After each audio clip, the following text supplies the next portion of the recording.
période, aujourd'hui, j'enregistre ce cours à une période de guerre.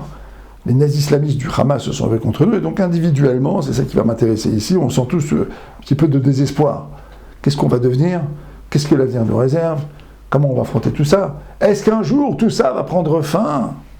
Pourquoi est-ce qu'on déteste tellement les juifs? Vous avez créé un réalisateur juif sur un plateau de télévision. Pourquoi est-ce qu'on nous déteste? On ne peut pas essayer de nous laisser tranquilles. On est gagné par ce qu'on appelle, en hébreu, le yiouch, le désespoir. Cette notion de yiouch, cette notion de désespoir, est surtout liée à cette idée que notre destin aurait une fin. Pourquoi est-ce qu'on est désespéré? Parce qu'on perd complètement tout repère. On oublie les repères individuels et collectifs du juif. Alors je vais vous donner aujourd'hui un repère individuel et un repère collectif, comme ça on va se sortir de cette notion de désespoir. Vous savez qu'un des constituants fondamentaux du juif, c'est la neshama. C'est quoi la neshama? La neshama, c'est la partie divine. Cette partie divine, elle est éternelle. Pourquoi est-ce qu'on vient dans le monde? Pourquoi est-ce qu'Hachem nous met dans le monde avec une neshama? D'accord? Hachem nous met dans le monde avec une neshama, c'est-à-dire avec une partie physique et une partie spirituelle qui s'emboîtent. Et cette partie spirituelle constitue l'essentiel de notre être.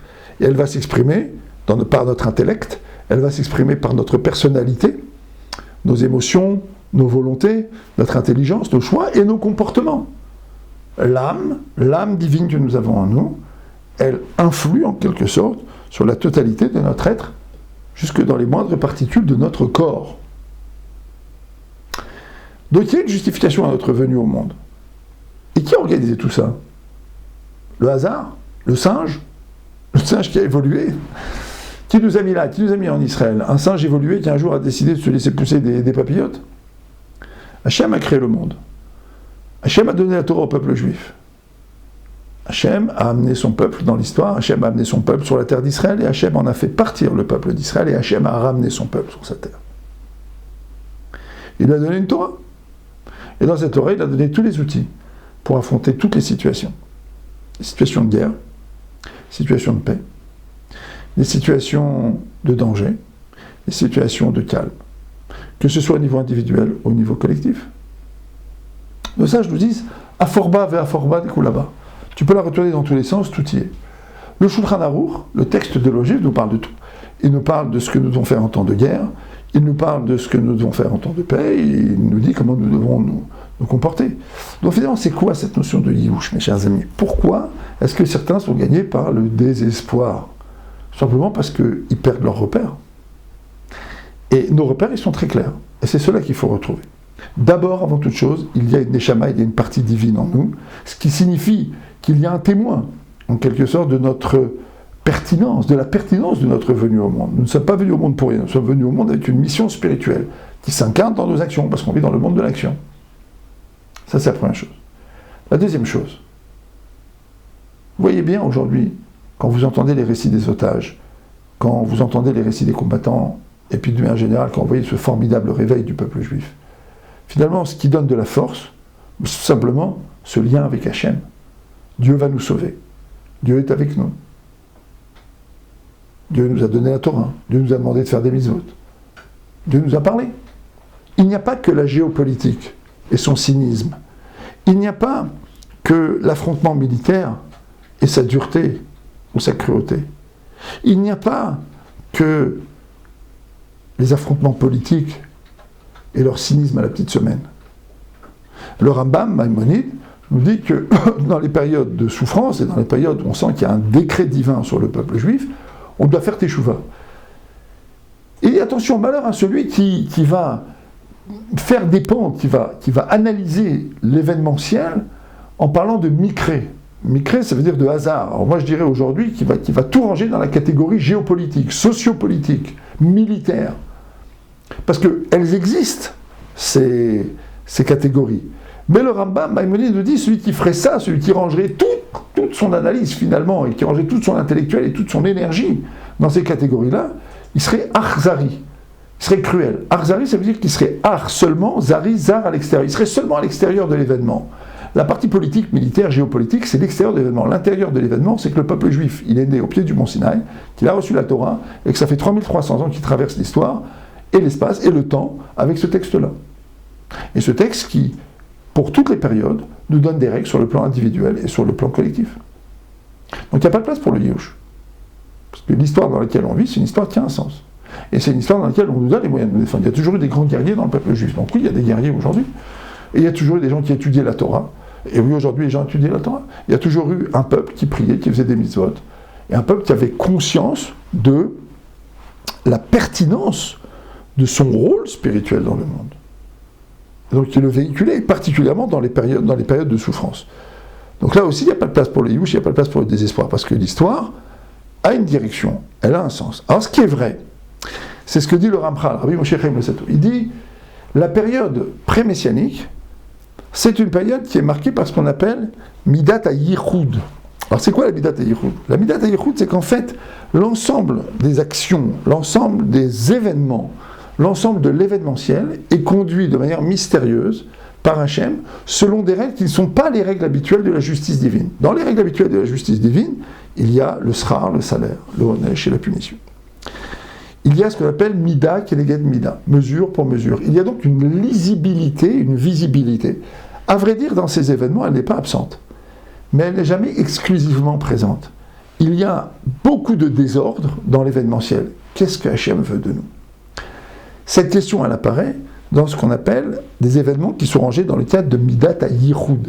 C'est-à-dire que Hachem, en fait, ramène tous les événements vers un principe premier, mais qui apparaît de manière très obscure. Je vais vous donner un exemple. Nos ennemis, par exemple, ils ont vu que pendant un an, on s'est divisé, on s'est insulté. Ils ont dit, ils se divisent, là, on peut les attaquer. Yeshno, c'est ce qu'a dit Aman à Assuérus dans l'histoire de Purim. Yeshno Amechad, Mephozar ou Mephorad. Il y a un peuple qui est dans le piroud. Ça veut dire que c'est pas seulement dans la division et dans la séparation, c'est qu'il y a un fossé qui est en train de se créer. C'est-à-dire que ce peuple n'est pas un peuple, c'est deux peuples. Et donc, d'une manière, avec son Dieu, c'est la même chose. Là, c'est plus un peuple avec son Dieu, c'est un Dieu qui est en haut et deux peuples qui sont en bas. C'est en quelque sorte les atomisations. Ce peuple, il est atomisé. C'est ça le mot piroud. C'est pas seulement la séparation et la division, c'est l'atomisation. Alors, qu'est-ce qui va se passer ? Aman, il va obtenir la possibilité de Assuérus, donc le droit de détruire le peuple juif, et ça, je vais dire que le moment où Assuérus retire sa bague, la donne à Aman, et lui dit, voilà, tu peux y aller. Il dit que ce geste-là, il a plus fait que 48 prophètes. Et c'est la même chose pour nos ennemis. Ils pensaient qu'on était divisés, ils pensaient qu'on pouvait nous attaquer, ils pensaient que la société israélienne est faible, que les juifs sont faibles, qu'ils sont divisés. Et finalement, qu'est-ce qui s'est passé ? On s'est levé à 7 millions comme un seul homme pour les manger, pour les attaquer comme un lion. Et tout le monde prie, et tout le monde se bat, et tout le monde soutient les combattants, et tout le monde soutient ceux qui prient, et tout le monde se met à faire des mitzvot, et tout le monde se met à parler d'Hachem, et tout le monde se met à se réunir, et les gens se mettent à s'aimer, et les gens se mettent à se retrouver, et les gens s'étreignent, et les gens sont proches les uns des autres. Vous allez me dire, oui, mais ça c'est le temps de la guerre, et après. Mais en attendant, là maintenant, c'est ce qui est en train de se passer. Et ce qui est en train de se passer, ça révèle l'unité intrinsèque spirituelle de l'âme collective du peuple juif. Voilà ce qui est en train de se passer. Ce que vos amis ne peuvent pas comprendre. Les éternels futurs perdants qui nous attaquent à chaque fois, ils ne peuvent pas le comprendre. Mais nous, on peut le comprendre, parce que c'est marqué dans Megillat Esther. Aman vient et dit, il y a un homme qui est dans le Piroud. Ils sont dans l'atomisation. Ce peuple, il va se réunir sous l'égide de Mordechai Hatzadik, qui va leur permettre de faire teshuva, de revenir les uns vers les autres. Et donc, vous voyez, cette notion de désespoir n'a pas sa place. Parce que nous savons être unis, et parce que nous savons comprendre qu'il y a Hachem qui a créé le monde et qui conduit son histoire, parce que nous savons nous référer à ses vraies valeurs. Et donc, nous avons des repères. Alors, nous sommes dans la nuit de l'exil, nous sommes dans la souffrance, nous avançons dans les ténèbres, nous avançons dans l'adversité, nous avançons dans la douleur, dans la souffrance, une souffrance indicible face à la cruauté, à la barbarie de ce qu'on est en train de vivre. Mais malgré tout, avec des repères. On n'est pas complètement perdu. Donc pas de désespoir. Il n'y a aucune place pour le Yiouch. Hachem est là, et nous aussi on a répondu présent. Et on a répondu présent à tous les niveaux. À tous les niveaux. Que ce soit au niveau militaire, au niveau spirituel, au niveau de l'entraide, en fait, d'une certaine manière, au niveau spirituel, c'est ce que la spiritualité juive nous demande. Elle nous demande de prier, d'étudier, d'être dans le monde, de nous battre, d'incarner finalement ce que nous sommes et nos valeurs, en sachant dire Bezrat Hashem avec l'aide d'Hachem. Et on voit aujourd'hui un Premier ministre qui répète souvent Bezrat Hashem. Évidemment, les mauvaises langues de la petite gauche bobo, et de la gauche voyou, et de la gauche caviar, dire ce qu'il pourrait faire plaisir à ses associés messianistes et orthodoxes, et tout, etc. Des fadaises et des idioties que tous ces crétins véhiculent. Baruch Hashem, le peuple juif, il a une identité spirituelle profonde, authentique, et elle s'exprime dans ces moments-là. Quand un juif qui n'est pas pratiquant part à l'assaut en disant « on ne peut s'appuyer que sur notre maître qui est aux cieux », il se ment, pas du tout. C'est ce que disait le Rabbi Lubavitch quand on lui parlait des juifs de Kippour. On dit, ah, ces juifs de Kippour, ils mettent un masque. Et non, pas du tout. Pendant l'année, ils portent un masque, et le jour de Kippour, ils l'enlèvent. Et le peuple juif, dans la division, il porte un masque. Celui d'atomisation. Mais dans ce genre de période, il enlève son masque, et on voit son vrai visage. L'unité, l'amour et l'entraide. Le lien avec Hachem, le lien avec l'autre, le lien avec soi-même.